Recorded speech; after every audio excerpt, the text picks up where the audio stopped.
No problem. How you feeling? I'm doing okay. Better than I deserve.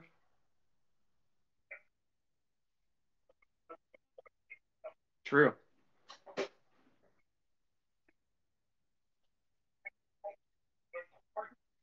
Yeah, I'm self quarantining. I'm social distancing. Not necessarily because I'm at risk for being exposed to anything, but it's just the right thing to do at the moment. I'm fortunate I can work from home. But again, everyone should be trying to social distance themselves. So trying to embrace that as much as possible. How about yourself?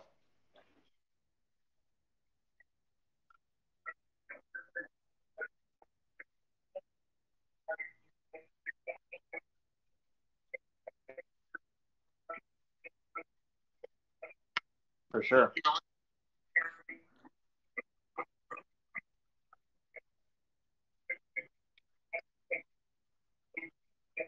Yep. Yeah. It's very important. It's hard because we've been trying to limit the places where congregation can happen. And I understand it's frustrating to a lot of people because they want to be outside and get fresh air, but it's really critical that we don't amass a lot of people in the same area, and it's just something that we have to take precautionary measures for and be exuberantly cautious.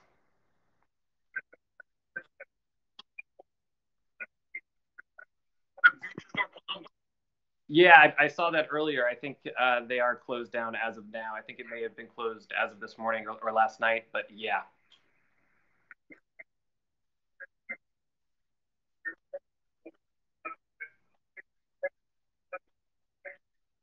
So here's the thing. That's a very interesting data point. 5 cases as of right now, but that was the count as of 30 hours ago.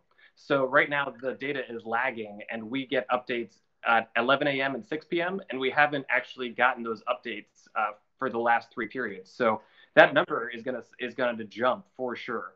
Um, Correct, but it's scary because I've seen a lot of people reposting it on Facebook. It's like, hey, we've had 5 cases now for 72 hours. We've kind of curbed the curve, and we're good to go. But that's not the case. I just want to make sure everybody knows we just haven't gotten fresh data yet. That number is going to be substantially higher.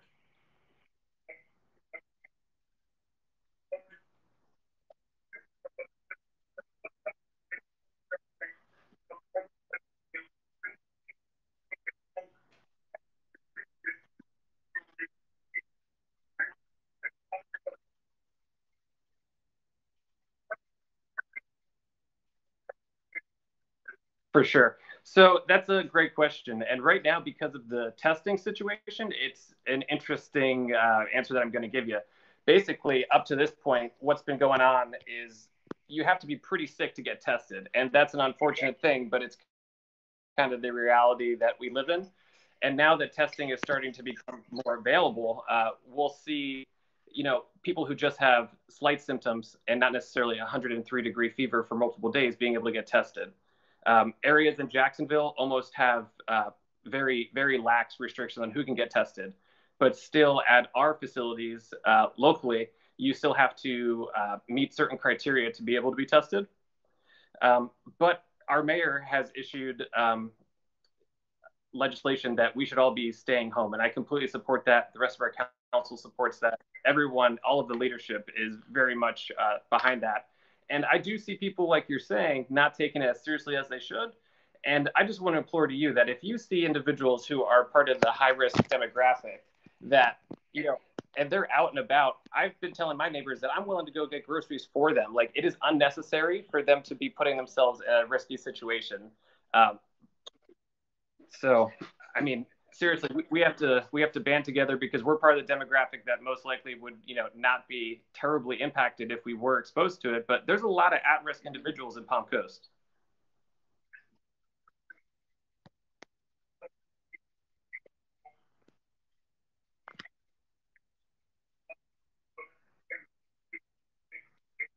Yeah, correct. Yeah.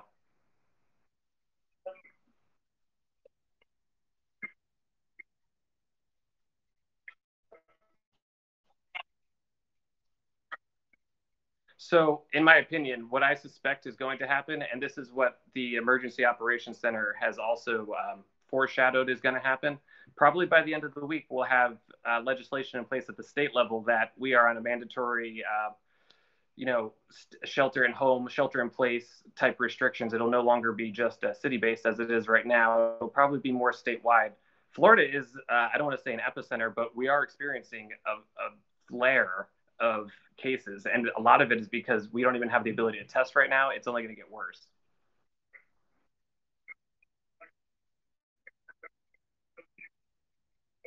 Yep.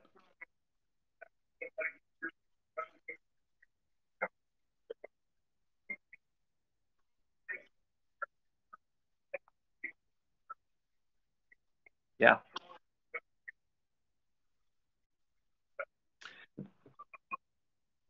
I was going to say one of the crazy things too is that everyone needs to understand that you can be asymptomatic and not be showing any word symptoms and still passing this along to everybody.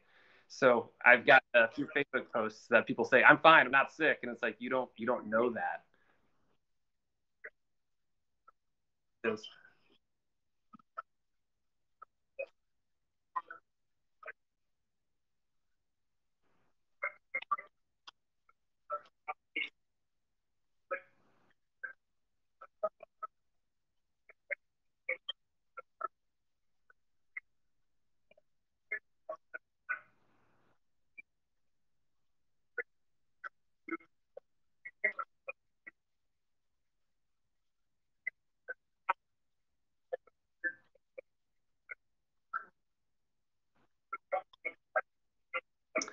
So, not likely, unless you were traveling overseas. It's very unlikely that in November, December, you would have been exposed to it. But to follow that up, it is very possible that you have already been exposed to it in the last few weeks here, and we are starting to actually, and this is the hopeful situation, is that we are starting to build herd immunity to this virus because we've actually already been exposed to it in such proportions that because of our inability to test, we can't really say until we have that data. But the best case scenario would be that there are healthy individuals who now have an immunity to it because once you get it, you can't get it again. There's been one or two cases overseas where people were hospitalized and then re-entered society and caught it again, but they never actually fully cleared the first time. So substantially 99.9% of the time, if you catch this, then you're not going to catch it again.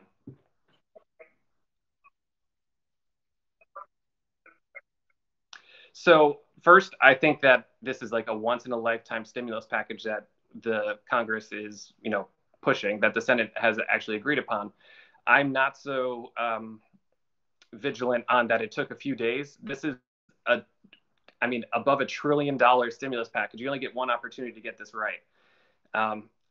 I'm hopeful that a lot of the funds are actually going to end up in the hands of the people who need it most, and that is the workers. Um, when we speak in terms of $1 trillion, it's really hard to fathom what $1 trillion can do. Um, so it's kind of lost on a lot of people, including myself. I mean, you picture $1 million and then $1 billion, but then that's a trillion. It's another layer of magnitude.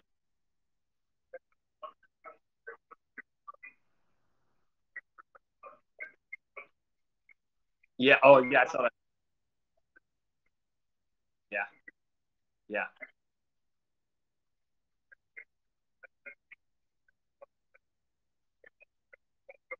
Yeah. Right. I into that.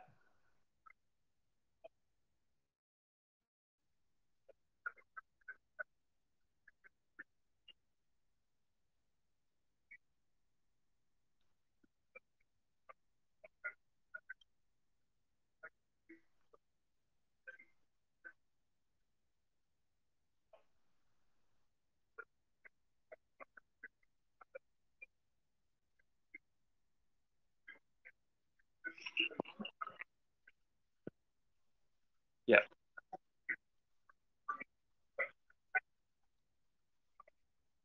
Yeah, and that's a crazy thing, right? Yeah, I know that you can just kind of poof and you have $2 trillion. And really, it comes from the central banking system and our Fed's ability to be able to just basically inject that money into our economy. So it more or less came out of nowhere, which is also scary because you have to be very cognizant when you make those type of injections into our economy.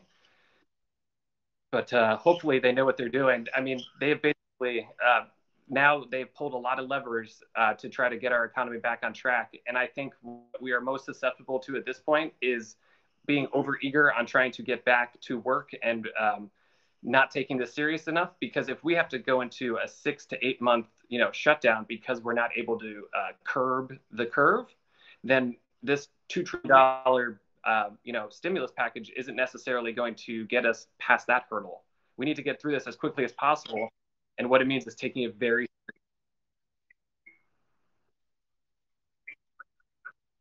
yeah, you start dipping into that pot more often. Correct. Yeah, inflation.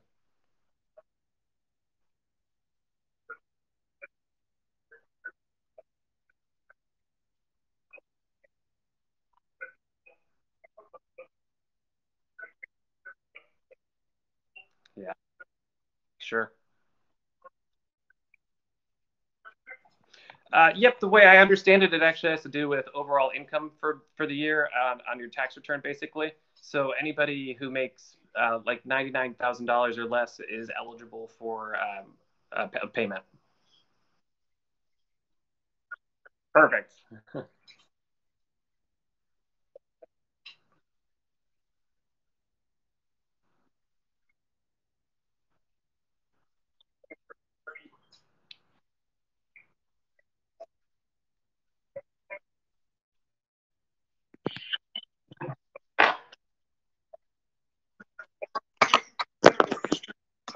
Dude, amen to that. Yeah, who saw this coming?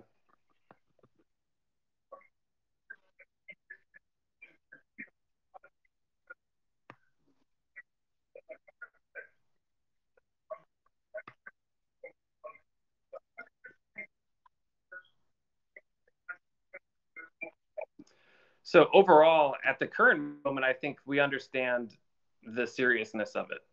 Initially, I think we didn't understand how incredibly susceptible infection was going to be to our population.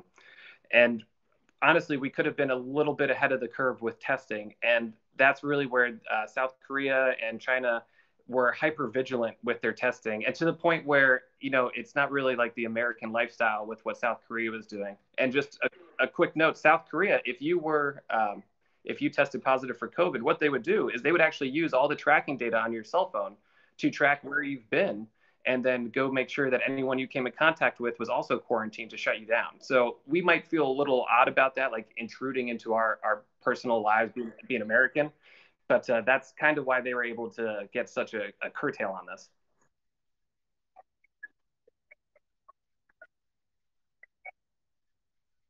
Yep. Yep. Correct. Yeah. Yep. And I understand that people are not comfortable with that level of government injection to their lives, but this is probably one of the rare situations that it's like, man, I wish we could have done that. You know what I mean? Yeah.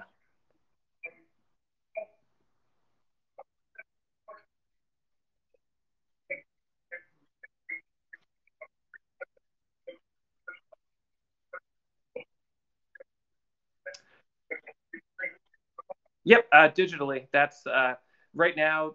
Governor DeSantis has issued legislation where we don't. It's not necessary for us to meet to have a quorum to be able to facilitate a meeting. But when we are back in session, basically we'll be meeting digitally. So it'll be more or less essentially FaceTime to try to limit the spread. But our mayor has been fantastic. She has been pushing basically everyone to stay home, stay in place orders. She signed some legislation the other day. She's been doing great posts through YouTube and really staying ahead of it. I just wish more people would embrace that concept of everyone is susceptible to this. We need to be serious.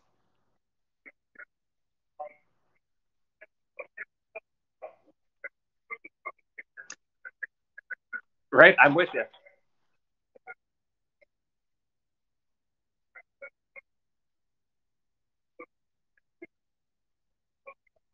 Right, I'm telling you, it's the toilet paper lobbyists out there. It's big toilet paper money that's been pushing it. But we actually have Yeah, we actually have. I receive daily updates from our city manager to let me know kind of the situation, and then we speak on the phone. Uh, Unfortunately, today after 6 p.m., we didn't get an update on the numbers, so that was a little bit disappointing. But there are actually at the EOC we have been trying to get toilet paper from like industrial suppliers in case there are elderly people who literally don't have any toilet paper, and we can get that to them because, like you're saying, I'm sure you've noticed the run on all paper products.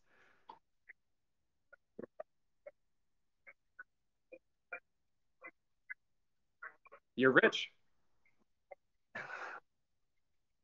Yeah.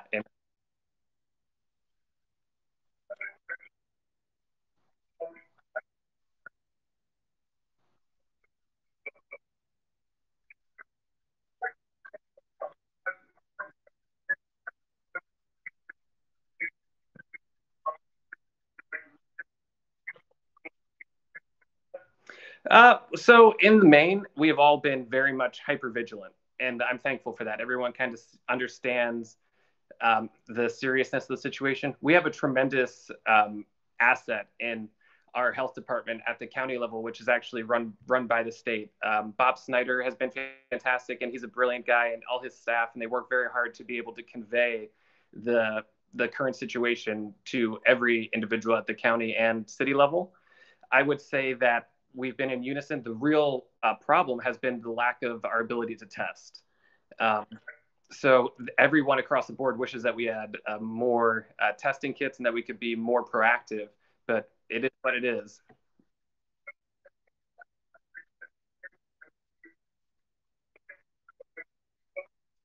Yeah, I think the number is higher. I think it may be closer to like 70 or so that tests that have been issued, but mainly we're trying to reserve them for medical staff and individuals who are on the front lines because yeah, that's really where we're going to get hit the worst when this goes full flare is that all of a sudden our medical staff just becomes infected across the board and we don't have anyone to support the individuals who really need help. Yeah, nor I hats off to them. I'm thankful.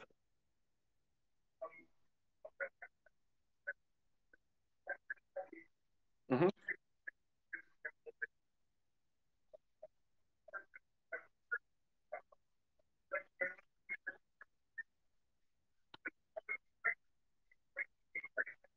Totally.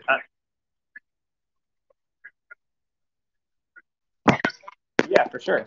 So right now, at the city level, it's called Palm Coast Connect, and what it is, more or less, we were trying to digitize a lot of the experience that people had with the city. So like work orders, inspections, and things like that. Or if you had a problem before, so say you had like a pothole in front of your house, before what you would have to do is call the city, get somebody out there, have them take notes, and then issue a work order. Whereas now with Palm Coast Connect, you're able to literally just snap a photo of whatever your issue is, gets uploaded, yeah, and you're able to see progress on it too. So on average, we close out tickets in one day, which is great. So for instance, if you have a pep tank that's going off, you can just scan the QR code on it. It sends a message into our system, facilitates the entire process. But at a time like this, you can get real-time updates. The mayor's virtual legislation that she announces and her daily updates. I mean, it is an asset,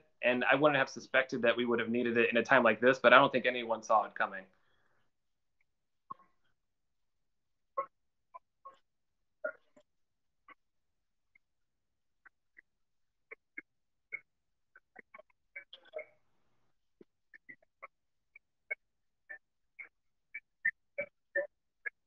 You probably would. You would definitely be able to submit a generic enough ticket that you would get a follow up request with like exactly what you have to submit as far as the appropriate forms. But shooting a music video, maybe not at this point in time. Uh, yeah, more or less.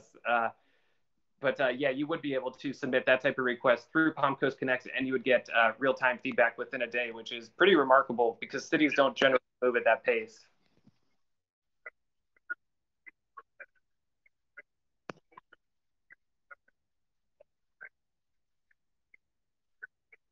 Yeah.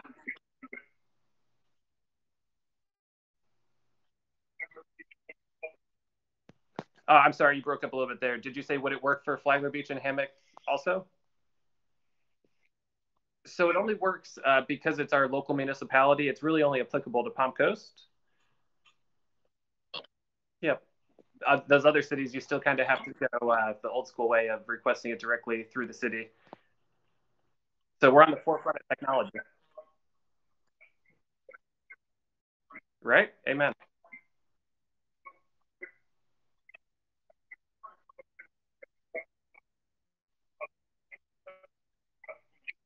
Yeah.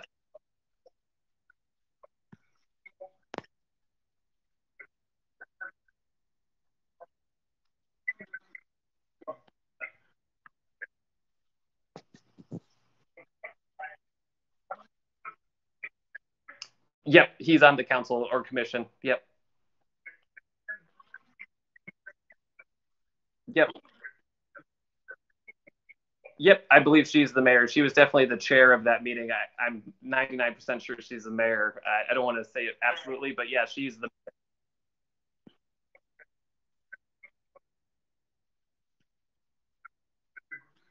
Yeah.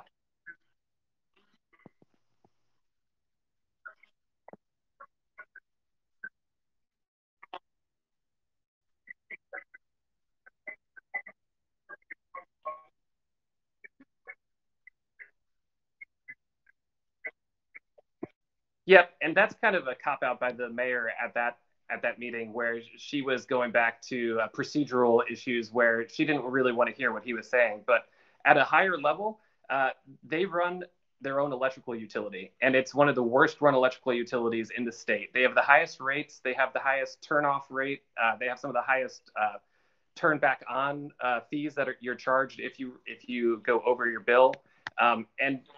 And the city of Palm Coast, first of all, we were so proactive. Immediately, we stopped late charges for our water because we own our own water utility. So late bills, late charges, we stopped turnoffs. Uh, yeah, totally. This is not the time to be turning anybody's water off or assessing late fees because you have COVID. That so immediately we disarmed the situation to try to help everybody who could possibly be having a hard time. Whereas there, they kept turning people's electricity off, and they kept, yeah, I know exactly. And that gentleman was the city of Palm Coast already has, and yeah, she did not want to hear that.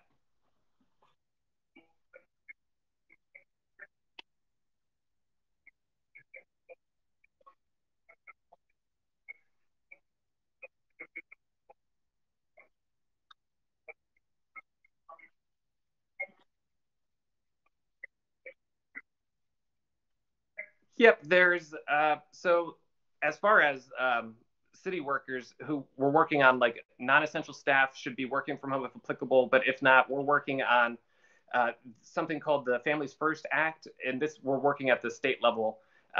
But basically, it grants 12 weeks of paid leave with a max of like $200 per day and a total aggregate of $10,000. And then we have an Emergency Paid Sick Leave Act, which grants 2 weeks paid leave, max $2,000, and then per employee up to 12 weeks leave and is paid proportionally. Um, Yep, and also I'm trying to work a little bit with the city so that we can try to promote the businesses that are still open and that are still delivering and taking curbside pickups and things like that. But a lot of the relief that is going to come for out of unemployment and things like that will actually come from the federal level, and we will do our best to help facilitate that. But we won't be issuing checks, unfortunately, for people out of work. But one more, I was just saying, one more we have a 25% emergency fund, which is 25% of our general fund as the city. So we are very well prepared because we did finally get reimbursed for all of our hurricane expenses from 2 years ago. Yeah, fortunately, knock on wood.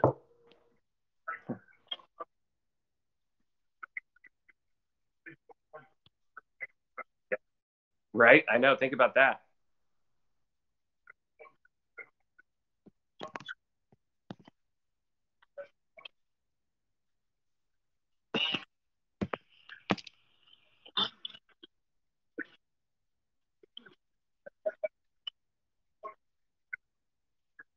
So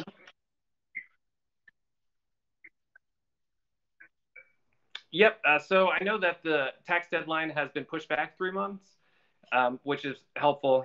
Everybody needs kind of that money in their pocket right now. I certainly know some people who couldn't afford to be pushing through tax season right now.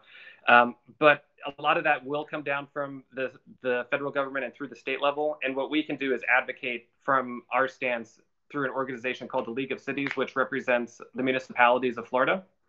And our position is that we're advocating for as much of that to flow as quickly as possible to the people who are out of work, because that's, not a great situation. Like 80% of Americans live basically, they have like two weeks of paychecks. They can't afford a $400, expense out of nowhere. And it's like, that's the real talk.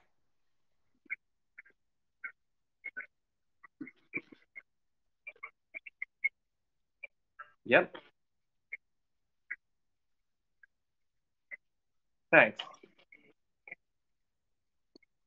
Yep, I'm sure it will. I actually just got that sent to me from an internal email, so I'm sure it'll go out onto the next press release and what we're trying to do.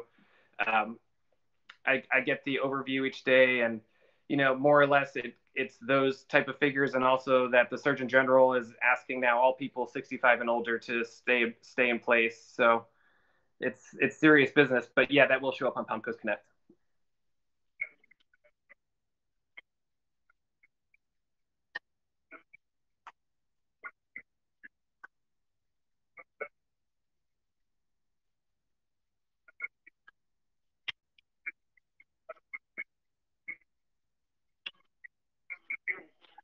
Just take everything as serious as possible and try to help those who are at risk by aiding them. If they have to go out and get groceries, offer to do it for them from a safe distance. Try to urge people to stay inside who are in the high risk demographics. Number two, I'd say hop onto Palm Coast Connect and look for updates. And number three, just stay safe and be vigilant and take this as serious as possible. And Jonathan, I appreciate you and the platform that you have. And thanks for letting me hop on to give my piece real quick. I appreciate it.